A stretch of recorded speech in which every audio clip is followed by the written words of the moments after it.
Yo, yo, yo, Merry Christmas. This is the Bearded Comic Bro and Cole's Hero Challenge. We're showing the top 10 hero covers in our comic book collection, I guess. I have a good mixture today. I've sprinkled in things I like to read with things I like to collect to make a super orb. A super orb of things that we like to collect and read called comic books, baby. So dope heads, hang on, because this is the Dope Show, and I'm your stupid host, Dope.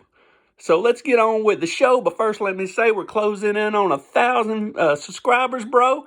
If you're not one of the subscribers, we're on the road to 1,000. We're going to get there before New Year's. We're only 700 away. Dang, we're almost there, guys. So if you like what you see and see what you like that like button. If you don't like the show, hit the like button. Subscribe today. Even if you don't like the show, just don't watch it. But anyway, let's get on with the show. Here's my top 10 hero covers. Let's see. Let's do this one first because this is one of my favorite heroes. Straight from the Florida Everglades. Pow! This is Man-Thing. This is my favorite story to read of Man-Thing. This is Man-Thing 5. A nice 25 center.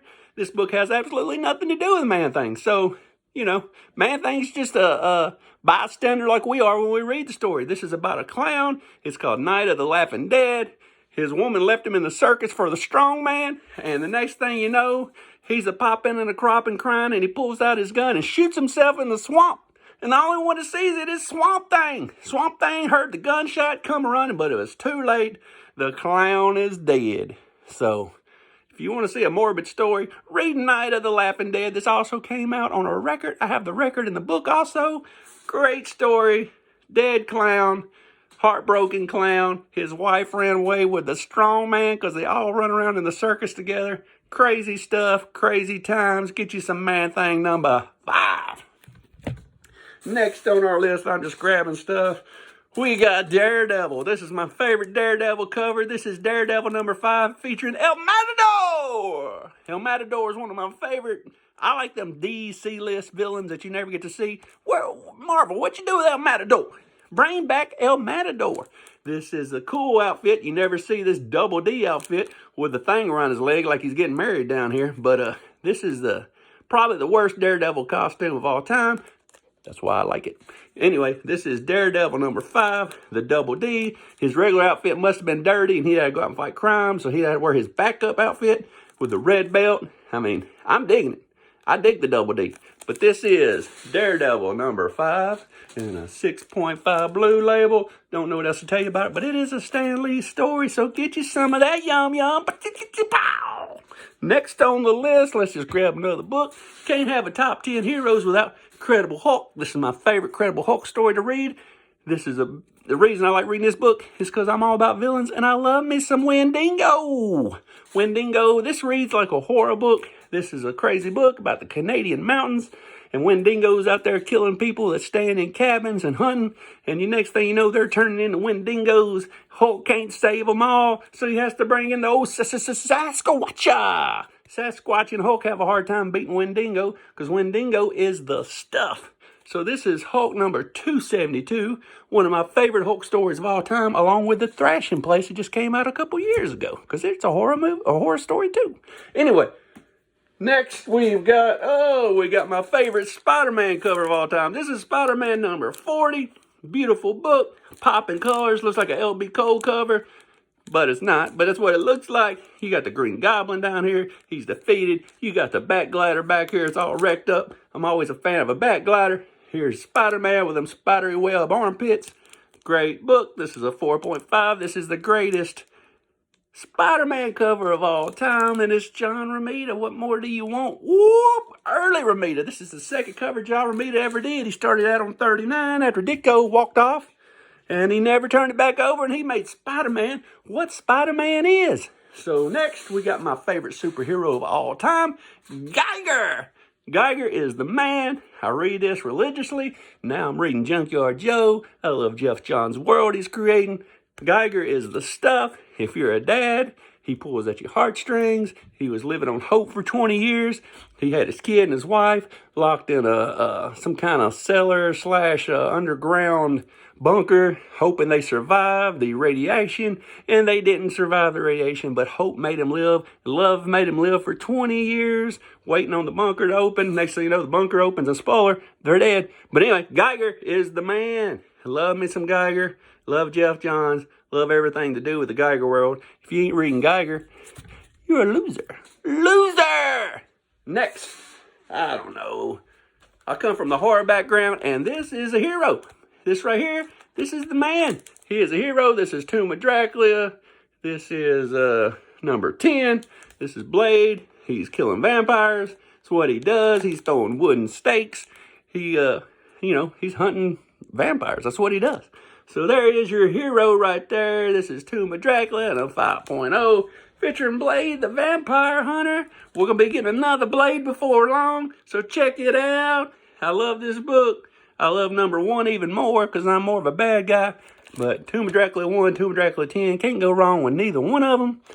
Don't know what to tell you about it, but it's a good book. Came out in July of '73, so it's around 50 years old these days. That seems like a newer book to me, but it's not. It's a 50-year-old book. So get you some Blade. And this right here is my man. Nobody ever knows about this. This is a story written by Jeff Lemire. I love this story. This is what got me into Barbarians to begin with. This is the original Berserker. Berserker Unbound. And this is a Dark Horse story. It's like 5 issues long. It's written by Jeff Lemire. It is beautiful. This guy here is kind of like Conan. He's returning home from a war that they just won. And he topples the hill and he notices his whole town is burning. He runs up there and his whole town has been raped and pillaged.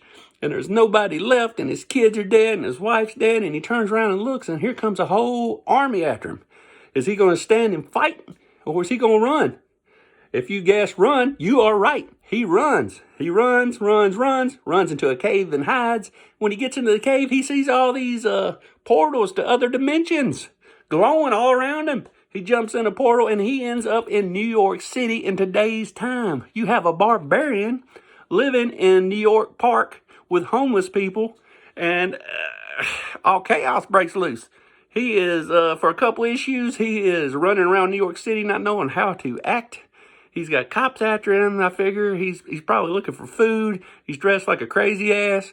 And boy, the portal opens up and the guys that are chasing him come after him in this world. So there's barbarians fighting in the middle of New York City against other barbarians. It's Berserk, and this is Berserker Unbound, and it is the greatest barbarian story of all time. Get you some of that Jeff Lemire right there. Good stuff. Oh, man, let's put that right here. Woo, we're running out of books. We got 3 books left. You can't have a superhero book if you ain't talking about Superman. Superman. I like the original Superman. This is the one with the crazy S on his chest. This is early Superman. This is actually Superman 4. Probably, from the 40s. This is spring edition when only 4 of these came out a year.